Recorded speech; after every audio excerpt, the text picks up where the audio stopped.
Epic Games and Match Group have now joined Spotify in protesting against Apple's App Store fees.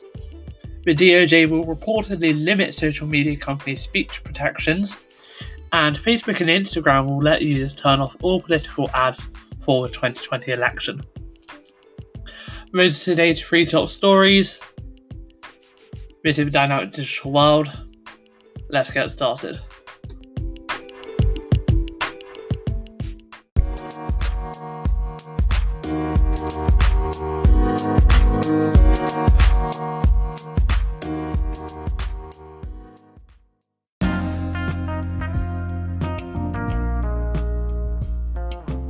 It does honestly seem like this Apple story is never going to go away.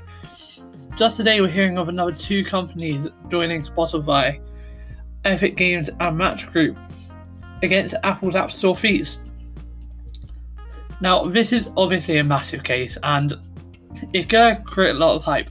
I'm personally hoping that the news does die down a little bit just so it's some more interesting news, or not more interesting, but some just kind of, I don't know, maybe some more light-hearted news or something could kind of take the stage. But for right now, it's seeming like this is going to be one of the main stories for quite a while. This is quite big, and I'm personally glad it's becoming so big. So, for those who don't know, Match Group creates dating apps like Tinder and Hinge. Epic Games, if you don't know, they create Fortnite. They both issue statements in support of Spotify and this investigation.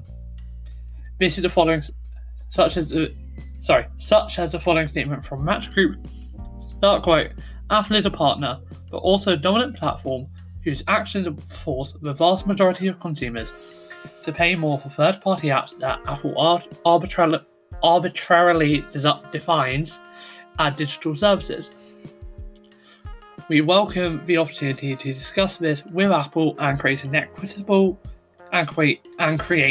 an equitable distribution of fees across the entire App Store, as well as with interested parties in the EU and in the US.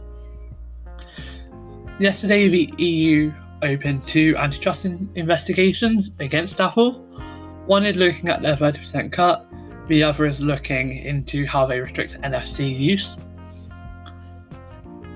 Now, Apple has said, start quote, "It's disappointing the European Commission is advancing baseless complaints from a handful of companies who simply want a free ride and don't want to play by the same rules as everyone else. We don't think that's right. We want to maintain a level playing field where anyone with determination and a great idea can succeed." End quote. Now, yes, it is a 30% cut. It's not like it's a massive amount. But that 30% cut could still be the difference between making a profit and not making a profit, especially for a smaller company. So if you're, say, first launching your app on the App Store and your only revenue is in-app purchases because you want to get as many people started on your app as possible, I know what that's like. You have to release it without in-app purchases. You really want people to be buying in. You're an untested developer. You don't have any kind of claim to say, yeah, no, I make great games. You don't have that kind of claim. So you've got to deal with it and you've got to say, hey, here's a good free game. Now, so 30% could definitely be the difference for you, at least, between making a profit and not having anything to eat that night. Now, for these bigger companies, it's different, but again, 30% is the difference between having more than enough to pay for increased server usage and pay when things go down, and having just enough when things go wrong. It does make a difference. Now, the annoying thing is, though, that services such as ride-sharing apps and also some streaming services like Amazon Prime Video have received deals where they don't have to give a cut of revenue for individual purchases. Epic Games CEO Tim Sweeney has also offered a statement on Twitter where he did hint towards the deals. Start quote: "Here Apple speaks of a level playing field. To me this means all our iOS developers are free to process payments directly. All users are free to install software from any source. In this endeavour, Epic won't seek nor accept a special deal just for ourselves." End quote. Firstly, thank you, Tim Sweeney. We got we've actually got people who are saying no matter what Apple offer, we won't take it unless it's for everyone. This is definitely something I'm glad is being seen, and multiple people are calling Apple out on this. Now, I'm not going to go into detail about the whole backstory of this. I think I've done a good mini overview. If you want a massive overview, go to one of my last 2 episodes. I definitely went over it in a lot more detail there. So that's kind of it for this today's kind of, let's say, today's main story. I don't see this story going away anytime soon. I kind of hope it does, to be honest, because whilst yes, it's a nice, easy thing to be reporting on, it's simple, it's quick, and it's kind of similar every time. So great if you want to report, because you know the knowledge after doing it twice anyway. I really do want to give you guys something just as big that's new. Maybe even something against Google. I don't think that'll happen right now with Apple being the main focus, but maybe something against Google just to give a level playing field in this. But anyway, let's just hope that Apple does sort out their App Store fees, possibly without a fine being needed. That would be the best way for it to go. Yeah. Okay, so let's go. So, yeah. That's the first story today. Let's go on to the second, which is saying that the DOJ will be limiting social media companies' speech protections.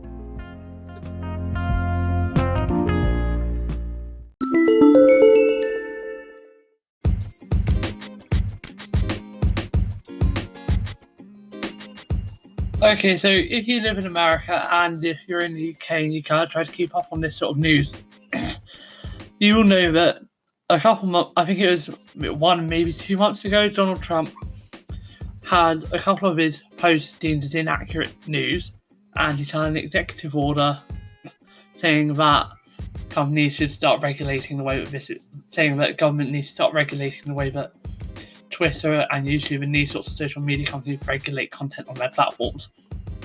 It seems to be very in retaliation, and the Department of Justice is apparently going to limit social media companies' speech protection. Now, currently, Section 230 gives companies basically a broad amount of immunity against about what people put on their platforms, and for good reason. They are simply allowing people a place to post, and you might say, well, if they are what's enabling these people to post for it, then they should be held accountable. That's basically saying that I can see whatever I like, and that Google should be held accountable for what I say, or that Anchor, my distribution platform for my podcast, should be held responsible for whatever I say. So that I would say no. If I say something that's wrong, or I say something that is illegal, I don't think that should be on Anchor, or I don't think that should be on Spotify, or Google, or whoever's posting my podcasts. That should be on me, because I said those things. We should all have to take the direct accountability for what we've said. Now, this is not saying that they will be fully accountable, I don't think, as far as I can tell anyway. However, it does also say that they could have to very possibly be responsible for what's on their platform. Now, whilst I do think, yes, they do hold some responsibility, after all, they should be moderating it anyway, to make sure that especially very harmful things and racism and stuff shouldn't get on their content sites, they can't be fully responsible. However, as in this case, the proposal is saying it would not give them immunity in things like terrorism, sexual abuse, and cyberstalking.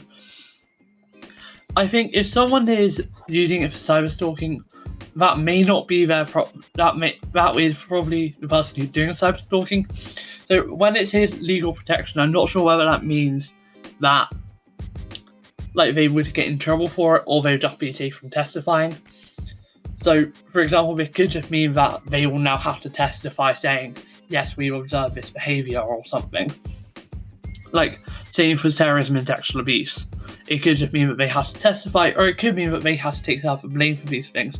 Again, that I do kind of understand. They are enabling it, and they should be being quicker with this. Now, the Wall Street Journal also reports that another clause could be striked, which stops online platforms from deleting content they merely deem objectionable, which explains the aim of this part of a proposal is to impose significant limits on how Twitter and YouTube can moderate their platforms. So they're kind of pushing for them to moderate harder, but then they're also pushing for them to be more careful with their moderation.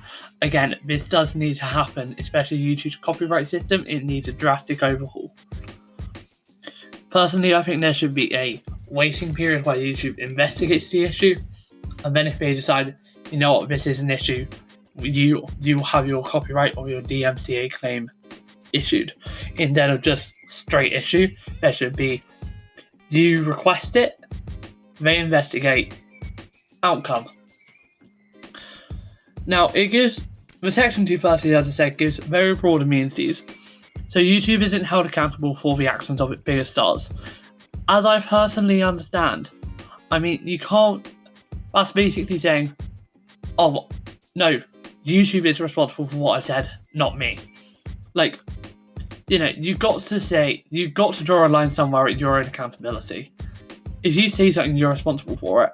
Just because you said it online doesn't make it any different. Now, I'm not saying, though, that Google shouldn't be moderating very closely. They should be moderating this sort of thing very closely, especially things to do with terrorism, sexual abuse, and cyberstalking. These things do need to be moderated as closely as possible. But they also can't be fully responsible for it. And I'm hoping that this isn't where this is going to take it. And it probably won't, because obviously people who are committing these are criminals. But yeah, I don't know. It just seems like Section 230 is obviously important for these companies being allowed to use it. You know, these companies have to be allowed a certain amount of protection against what people say. So, yeah, let's just hope that this doesn't drastically change the way that these companies work. And possibly, don't forget, this could very possibly stop, for example, YouTube from just allowing anyone to put content on their site. If they have to be moderating this, like, these sorts of moderation changes that they're suggesting could very possibly have to be moderated by live people. Now, if every single video has to be looked at by a live person, I'm not saying Google doesn't have the staff to do it. They probably could have the staff to do it. But it takes up processing time for people to upload their videos. And YouTube is a livelihood for a lot of people. A lot of people's lives are currently built off of their YouTube channels. They've got millions of subscribers, and that's where their entire job is. Whole companies have been set up around YouTube. Linus Media Group, Gamers Nexus, just to name a couple. Austin Evans is a sole YouTuber. I was going to say The Verge, but they have a massive YouTube channel. That's very different. Like, lots of companies are built off of YouTube now. YouTube is really a big platform. And if the DOJ introduced this, they could potentially be cutting off a lot of people's lifelines. It could turn YouTube into a place for only media companies to post, if they are going to be this responsible for what is on. It could turn it into only approved companies are allowed to post. Like, it could, at least temporarily, until they get bigger staff amounts. It could be that everyone has to lose their YouTube channel and build it up from day one. Comment sections could be completely changed. There could be no more comment sections, or at least much better or at least it would have to be much better moderated. Again, very possibly with a person moderating it. Yeah, this could definitely change the way that a lot of these things like YouTube and Facebook and Instagram as well, we could possibly have to stop posting on Facebook and Instagram. Again, if these companies decide that being responsible for everything that's posted on their platform is too much, and I would understand. So, you know, they definitely need to be careful with how far they go with this. Because they're saying it's only going to limit their speech protections, not completely erode it. So let's hope that it only goes far enough to kind of make them be more vigilant. Today's final story, though, is going to be on, let's see, Facebook and Instagram letting users turn off all political ads for the 2020 election. So I'm just going to do this now, and I'm not going to have the intermission sounds. Also, let me know, send me an email, dynamicdigitalworld20@gmail.com. If you're wondering why there's a 20 at the end, started in 2020, figured I should have 20 to show when it was started. dynamicdigitalworld20@gmail.com. Send me an email. Do you prefer it with the musical intermissions between the segments, so between the intro and the Apple story, and then the Apple story and this story? Or do you prefer it where I just go straight through the topics without the intermission sounds? Personally, I'm still trying to make sense of which one to do. Now, this one is actually quite a good one to see, as it's allowing Facebook and Instagram to users to turn off any political ads for the 2020 election. Now, some critics do say that Facebook is actively enabling the spread of political misinformation online, and that the company has now come up with its own idiosyncratic solution, which is to shift responsibility to the public at large by allowing users to turn off political ads they don't like. This is announced the feature as a feature as part of a campaign ahead of the 2020 US elections, which it hopes is going to increase the voter turnout. The company is launching a new voting information centre that will also tell people how and where to vote, as well as offering information on how to register to vote, and how to vote by mail. Users will also can have alerts on to remind them to vote and direct them to polling places come November 2020. An op-ed was published in USA Today, where Facebook CEO Mark Zuckerberg acknowledged that although many people want us to moderate and remove more of politicians' content, end quote. He believes accountability only works if we can see what those seeking our votes are saying. Instead of removing misinformation, the company's focus will be on registering voters. Quote, voting is voice, end quote, is what Zuckerberg has said. It's the most powerful expression of democracy and it's the best way to hold leaders accountable. And how we address many of the issues our country is also grappling with at the minute. These issues include Facebook's own policy on political speech, as it allows politicians to lie in paid adverts to users and to turn a blind eye to threatening posts from President Trump, a policy that has apparently attracted widespread criticism, including from their own employees and presumptive Democratic presidential nominee Joe Biden. In an open letter written to Zuckerberg published last week, Biden said the company's decision to allow misinformation from politicians, start quote, poses a threat to free and fair elections, end quote. Facebook was also criticised for saying it would not take action against Donald Trump. That responded to widespread protests in the US against racial and violence by saying when the looting starts, the shooting starts. This is probably a very famous quote if you've even been looking into this by now. A little bit at all. And Twitter has also restricted that very same message for glorifying violence, as well as banning all political ads last year. As part of that announcement, Jack Dorsey seems to take an aim at Facebook's policies, saying, it's not credible for us to say we're working hard to stop people from gaming our systems to spread information info, but if someone pays us to target and force people to see their political ad, well, they can say whatever they want, end quote. Facebook says the new options for users to turn off political ads will launch today for some people and roll out across the US in the next few weeks even. Users will be able to hide ads by clicking on the advertisement itself or going through a menu in the app's ad settings.